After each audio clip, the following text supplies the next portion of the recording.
Halo, selamat datang di channel Manisit. Kali ini kita akan membahas sebuah isu yang mengguncang dunia, sekaligus menguji konsistensi dan keberpihakan Indonesia dalam percaturan global, yaitu kado merah putih untuk Gaza, dan bagaimana suara rakyat Indonesia memainkan peran penting di baliknya. Tahun 2025 menjadi periode krusial, di mana konflik Palestina-Israel belum juga menemukan titik terang, bahkan semakin kompleks dengan intervensi kekuatan global. Di tengah situasi yang penuh ketidakpastian itu, rakyat Indonesia kembali menunjukkan solidaritasnya, bukan hanya secara politik, tetapi juga dalam wujud nyata yang berkaitan langsung dengan ekonomi, diplomasi, dan masa depan hubungan internasional kita. Sejak lama, dukungan rakyat Indonesia untuk Palestina bukanlah hal baru. Solidaritas ini berakar dari sejarah panjang bangsa Indonesia yang pernah merasakan pahitnya penjajahan. Tak heran, isu Gaza selalu mendapatkan perhatian besar di dalam negeri. Demonstrasi besar,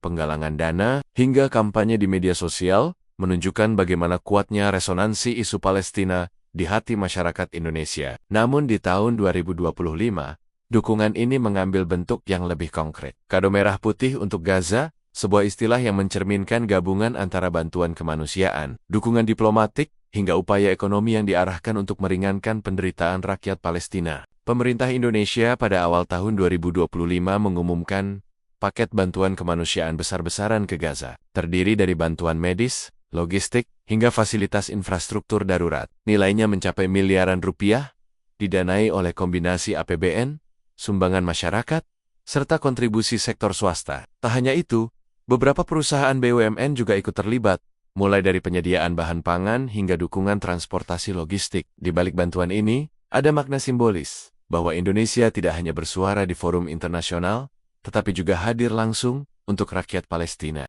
Namun yang lebih menarik adalah bagaimana suara rakyat Indonesia mendorong langkah ini. Gelombang tekanan publik melalui aksi solidaritas, gerakan sosial, hingga boikot terhadap beberapa produk global yang dianggap mendukung agresi Israel menjadi faktor pendorong utama. Di berbagai kota besar, kita melihat boikot terhadap jaringan restoran cepat saji tertentu, produk konsumen multinasional, hingga kampanye digital yang viral. Meski sebagian pihak menganggap dampaknya tidak signifikan secara ekonomi global, tetapi pesan politik dan moral yang terkandung di dalamnya sangat kuat. Secara ekonomi, aksi boikot ini menimbulkan dampak nyata. Beberapa merek global yang beroperasi di Indonesia mengalami penurunan penjualan. Di sisi lain, produk lokal justru mendapatkan momentum. Konsumen yang semula loyal terhadap brand asing, mulai melirik alternatif dalam negeri, entah itu makanan cepat saji, produk minuman, atau kebutuhan sehari-hari lainnya. Fenomena ini membuka peluang baru bagi industri lokal untuk berkembang lebih pesat,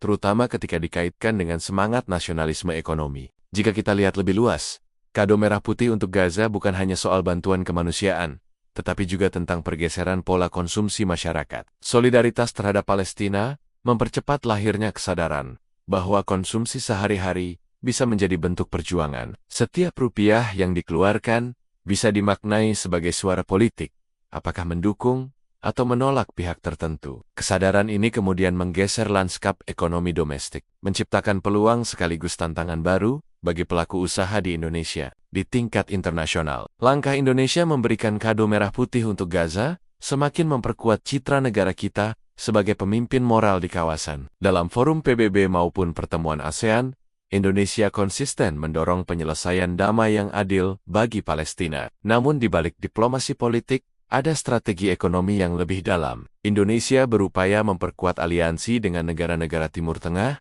baik dalam bentuk kerjasama energi, investasi infrastruktur, maupun perdagangan halal. Solidaritas untuk Gaza menjadi pintu masuk untuk mempererat hubungan ini. Negara-negara Teluk, seperti Qatar, Uni Emirat Arab, dan Arab Saudi, melihat langkah Indonesia sebagai sinyal positif. Mereka menilai Indonesia bukan hanya partner ekonomi, tetapi juga sahabat politik yang bisa diajak bekerja sama untuk membangun kekuatan kolektif. Tidak heran, pada paruh kedua 2025, beberapa investasi besar dari kawasan Timur Tengah mulai masuk ke Indonesia, terutama di sektor energi terbarukan, infrastruktur pelabuhan, hingga pariwisata halal. Dengan demikian, solidaritas untuk Palestina ternyata juga membawa dampak positif bagi perekonomian nasional. Namun tentu saja, langkah ini tidak lepas dari risiko. Amerika Serikat dan sekutunya, yang dikenal sebagai pendukung kuat Israel, memandang sikap Indonesia dengan kacamata hati-hati. Ada kekhawatiran bahwa keterlibatan terlalu jauh bisa memengaruhi hubungan perdagangan.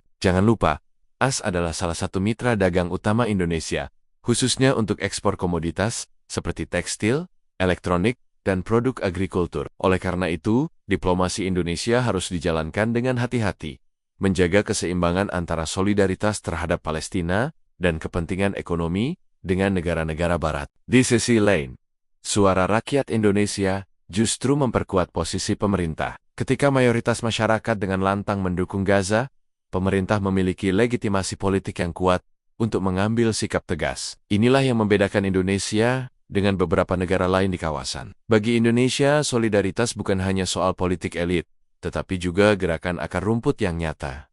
Bagaimana dampaknya terhadap pasar domestik? Jika ditelisik lebih dalam, fenomena kado merah putih untuk Gaza juga mempercepat lahirnya tren ekonomi syariah. Permintaan terhadap produk-produk halal meningkat signifikan, mulai dari makanan, fashion, hingga keuangan. Bank Syariah melaporkan peningkatan nasabah baru, sebagian besar anak muda yang terinspirasi oleh semangat solidaritas global. Di sisi investasi, reksadana syariah dan saham berbasis syariah juga menunjukkan performa positif, karena investor melihatnya sebagai instrumen yang sesuai dengan nilai moral yang tengah berkembang. Selain itu, bantuan kemanusiaan ke Gaza juga membuka peluang kerjasama dalam bidang teknologi medis, logistik, dan infrastruktur.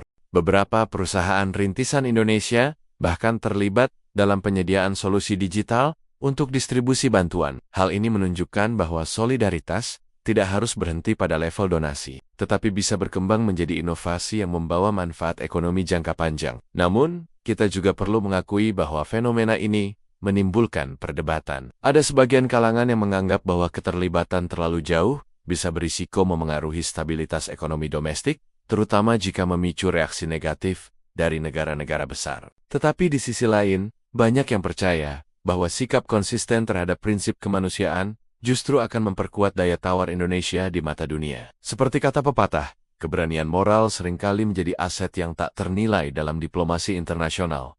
Mari kita lihat dari perspektif rakyat kecil. Bagi banyak masyarakat, suara untuk Gaza bukan sekadar simbol. Penggalangan dana di masjid, sekolah, kampus, hingga komunitas lokal menunjukkan bagaimana solidaritas bisa menyatukan bangsa di tengah perbedaan politik domestik. Bahkan, di tengah isu ekonomi nasional yang penuh tantangan, seperti harga pangan yang berfluktuasi dan nilai tukar rupiah yang tertekan, isu Palestina menjadi ruang persatuan yang langka. Inilah yang membuat kado merah putih untuk Gaza menjadi lebih dari sekadar bantuan. Ia adalah representasi suara rakyat Indonesia yang menembus batas geografis. Suara yang mengatakan bahwa ketidakadilan di belahan dunia lain juga menjadi urusan kita. Suara yang meyakini bahwa kemanusiaan adalah fondasi yang tak boleh ditawar dalam politik maupun ekonomi. Kita juga tidak bisa menutup mata bahwa fenomena ini mempertegas peran media sosial dalam membentuk kesadaran kolektif. Platform-platform digital menjadi medan utama bagi kampanye solidaritas. Hashtag pro-Palestina mendominasi trending topik. Konten edukatif tentang sejarah Palestina menyebar luas,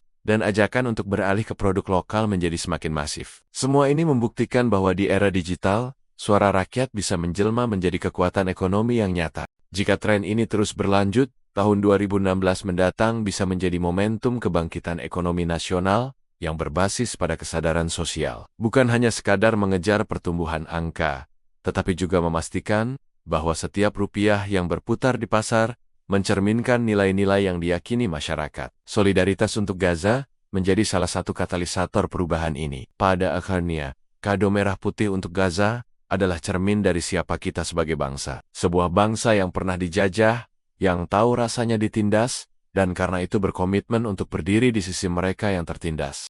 Dalam konteks ekonomi global, langkah ini mungkin terlihat kecil, tetapi dalam konteks moral dan legitimasi politik, dampaknya sangat besar. Dan jika dikelola dengan baik, ia juga bisa menjadi fondasi bagi pertumbuhan ekonomi yang lebih mandiri, berdaulat, dan sesuai dengan nilai-nilai yang kita junjung. Itulah analisis panjang mengenai kado merah putih untuk Gaza, dan bagaimana suara rakyat Indonesia menjadi pendorong utamanya. Isu ini mengajarkan kita bahwa ekonomi tidak pernah berdiri sendiri. Ia selalu berkaitan dengan politik, diplomasi, dan yang paling penting, dengan nilai kemanusiaan.